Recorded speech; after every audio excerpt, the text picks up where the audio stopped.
Olá, olá, bom dia. Então, eu quero passar para vocês um pouquinho de um estudo, pesquisa que eu tenho feito já há alguns anos, né? E eu, há muitos anos atrás, eu fui coordenadora da área de tradições da Unipaz, Universidade Holística Internacional. Então, eu tive oportunidade de conhecer e realmente pesquisar e até ter experiências com várias culturas e tradições e religiões, né, em Brasília, né? Isso há 15, 20 anos atrás. Então, eu tive, assim, uma oportunidade bastante importante, né? No sentido de eu poder realmente participar, vivenciar da realidade de cada uma dessas culturas. E eu também fiz parte da URI, United Religions Initiative, que é um órgão, né, que ligado a um movimento, à ONU, com um propósito de diálogo interreligioso, cultura de paz e direitos humanos. E foi uma experiência muito rica, porque eu pude realmente, a gente frequentava e conhecia diversas práticas religiosas dentro desse contexto, né, de religiões, de culturas. E então foi uma vasta experiência. E eu sempre tive muita curiosidade, porque na linha aqui do Ocidente, a gente tem pouco contato com as literaturas e conhecimentos da Ásia, né? Da África, principalmente da Ásia. E eu sempre tive uma ligação muito grande com o Oriente, com a China, com o Japão, porque eu acho assim que são culturas riquíssimas e que trazem toda uma história de civilização e bastante intensa, né? E de conhecimentos, assim, profundos, né? Então, o budismo e o taoísmo, eles trazem isso afora crença, né? Eu estou querendo colocar aqui, vamos dizer, os ensinamentos que é importante que a gente possa pincelar e trazer para a nossa vida os conhecimentos que esses grandes mestres trouxeram para a humanidade, independente da religião e da filosofia. O Lao Tse, e principalmente na parte do taoísmo, que eu vou falar um pouquinho sobre hoje, que eu não tenho um aprofundamento, mas assim, o Tao Te Ching, que são as pessoas, por exemplo, para vocês saberem mais ou menos o que eu estou falando, é do Yin e Yang, né? Aquele simbologia do preto no branco, branco no preto. O taoísmo, ele fala que tudo que a vida em si, ela faz parte desse processo de paradoxos e paradigmas, porque está além, o fluxo da vida está além de tudo isso. Faz parte do movimento, né, o não movimento. Faz parte da vida os desafios, o caos e o equilíbrio, a harmonia. Então, dentro desse contexto sistêmico, né, eu vou trazer para vocês aqui alguns princípios que os mestres taoístas eles procuram passar, e dentro da vivência, o Lao Tse, inclusive, foi um grande sábio, e ele vivenciou todo esse processo, né, e de ensinamentos, de vivências, e não só como um guru ou como um mestre, mas como um indivíduo que estava em busca da melhoria pessoal e humanitária, né, da humanidade. Então ele sempre dizia assim, olha, nós temos uns desafios, principalmente os 5 princípios, que trazem para a consciência humana uma situação onde nós podemos avançar ou podemos retroagir. Primeiramente, o primeiro processo é de a gente estar em busca desenfreado pela felicidade. Não é que a gente não possa querer a felicidade, mas a busca desenfreada pela felicidade, de querer o tempo inteiro estar realmente conquistando a felicidade e, de repente, querendo evitar, né, os desafios, os sofrimentos, as dores, faz com que nós nos sentimos frustrados cada vez que a gente não consiga realmente ter aquilo que a gente gostaria de ter, o sucesso que a gente gostaria de ter, né?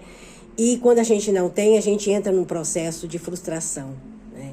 Então, essa busca incessante da felicidade é um processo que nós precisamos entender como algo. A felicidade são momentos e são situações do momento presente, de viver o momento presente, naquilo que a gente pode tirar de mais, vamos dizer, agradável e positivo. E é lógico, não é fugir, né? Se alienado e dizer, não, tá tudo bem, não existe nada no mundo. Não, existe sim um processo de dificuldade, às vezes de dores, mas também tem momentos de alegria. Então, a gente tem consciência de que isso vai acontecer dependendo de todo um processo interno, mais interno do que externo, né? Então, por exemplo, se nós, é o segundo princípio que a gente poderia estar muito bem, tendo consciência, que a gente tem que ter que se conhecer, se autoconhecer, conhecer as leis internas, né? Porque as leis externas, elas refletem toda a circunstância que muitas das vezes a gente não tem controle. Muitos de nós, por exemplo, queremos controlar situações que estão além das nossas possibilidades.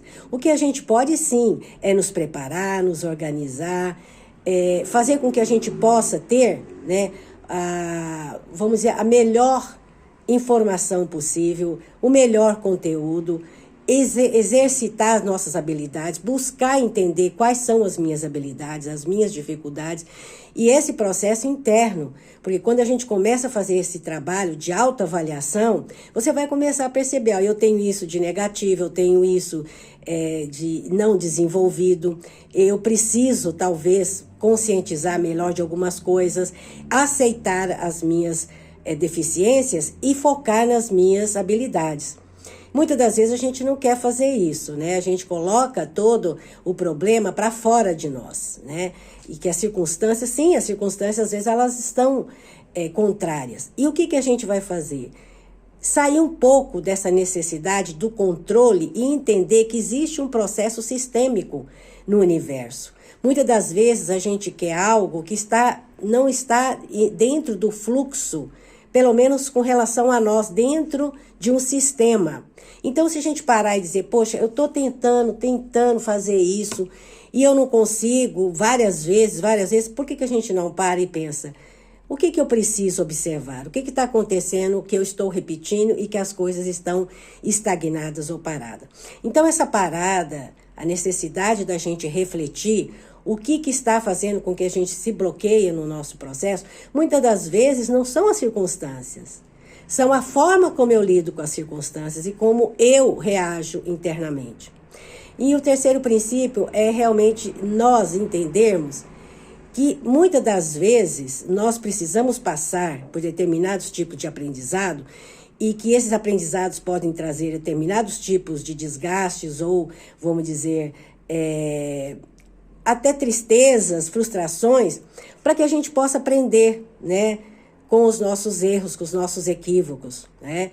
E entender que tudo no universo está dentro de um propósito, tanto interno como externo. Quando a gente entender o equilíbrio, né, que é necessário para que eu possa deixar fluir as coisas, observar mais a natureza, ser mais observador do dia a dia. Então o mestre dizia assim, olha, vamos até a montanha e você vai observar o que você vê. Ele falou, olhou para o céu e falou assim, como é que você vê o céu, as nuvens? Ele falou assim, as nuvens estão em movimento constante. Ora elas vão, elas vêm, ora o céu está limpo, ora está...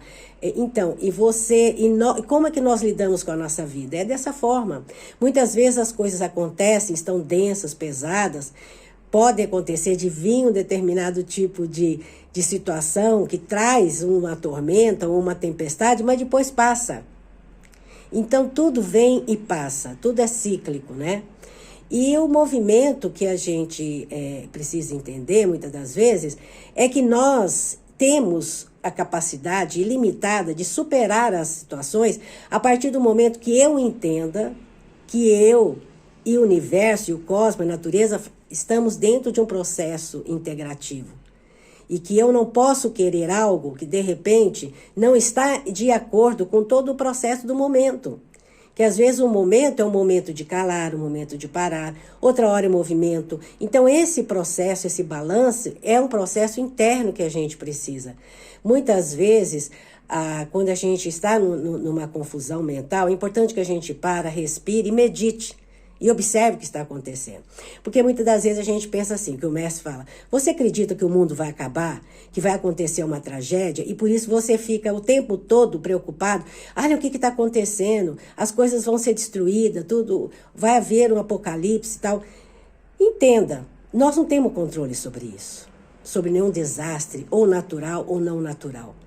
Isso acontece porque faz parte de um processo sistêmico que nós estamos juntos. A maneira como eu vou lidar com isso que traz a diferença, né? Então, todos os desastres internos ou pessoais, ou da nossa vida, né? Seja uma perda de alguma coisa, seja uma profissão ou um cargo que eu perdi, um dinheiro, um casamento desfeito, isso faz parte de como eu estou convivendo dentro de um processo de aprendizado. E como eu vou realmente reagir isso, é que vai fazer com que as situações possam acontecer de uma forma mais natural e equilibrada ou realmente virar uma tragédia, né?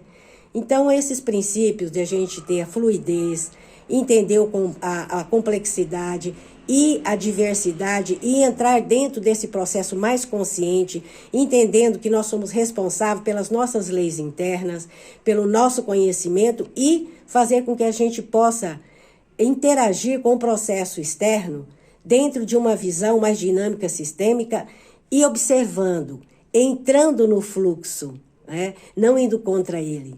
É igual a história do sábio que ia lutar, que o grande lutador queria lutar com ele para mostrar que ele tinha muito mais força que o sábio, né?